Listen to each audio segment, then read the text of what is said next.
एक गीत सांभळ्યું તું, जिंदगी प्यार का गीत है, जिसको हर दिल को गाना પડેગા. મારી જિંદગીની સમજ માટે મને એવું થાય છે કે જિંદગી પ્યાર કા નહીં, પાપ કા ગીત है, जो हर दिल गाता रहेगा. સાચે સાહેબ, જે માણસ પોતાની જાતને પવિત્ર માનતો હોય ને, એને 2 વખત દિવસમાં અરીસામાં જોઈને પોતાના બંને ગાલ ઉપર થપ્પડો મારવી જોઈએ અને યાદ કરવા જોઈએ કરેલા પાપોને. આ પૃથ્વી ઉપર ઈશ્વરથી પણ પાપ થઈ ગયા છે. ઈશ્વર આવ્યા હતા ત્યારે.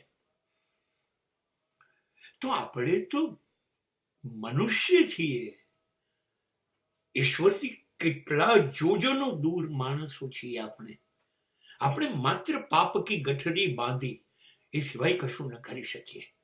અરે આપણે જાણી જોઈને એટલા બધા કર્યા છે, તો અજાણતાની તો વાત શું રહી. જાણી જોઈને પાપના પહાડ સર્જ્યા છે સાહેબ.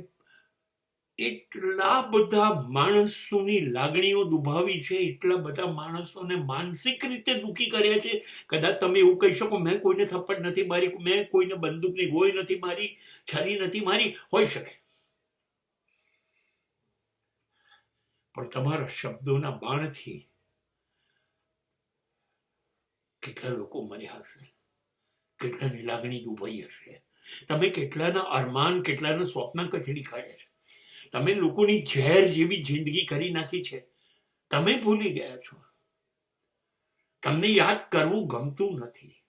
યાદ કરવા બેસો ને તો ધ્રુવધારી આવી જશે. ફરી માનવનો જન્મ નહીં લો. ઈશ્વરને હાથ જોડશો, જાનવર બનાય, જે બનાવવું એ બનાય, પણ માણસ ના બનાવ. તો મેં જોઈ લીધી છે પાપની દુનિયા શું છે. जिसको हर दिल को गाना पड़ेगा.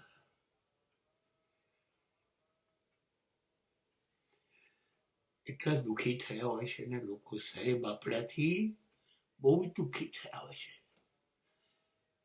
મજબૂરી હોય છે, લાચારી હોય છે, કહી નથી શકતા કોઈને, બોલી નથી શકતા, બિચારા રજૂઆત નથી કરી શકતા, ચૂપચાપ દટાઈ ગયા, પીડાઈ ગયા, કચડી ગયા, ચગદાઈ ગયા છે આ લોકો. એમની ખુશી લૂંટી છે, એમના સપના તોડી કાઢ્યા છે, એમની જિંદગીમાં ઝેર ફેલાઈ દીધું છે. આપણે આ પાપ ને કહેવાય.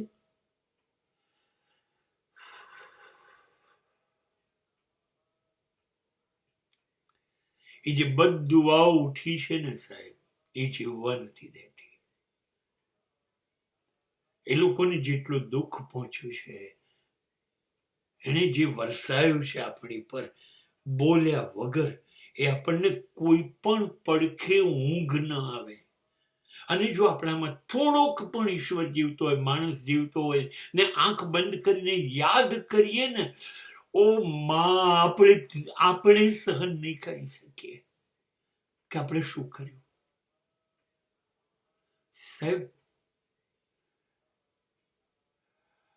નર્કમાં આપણે જઈશું કે નહીં એ મર્યા પછી ખબર પડશે.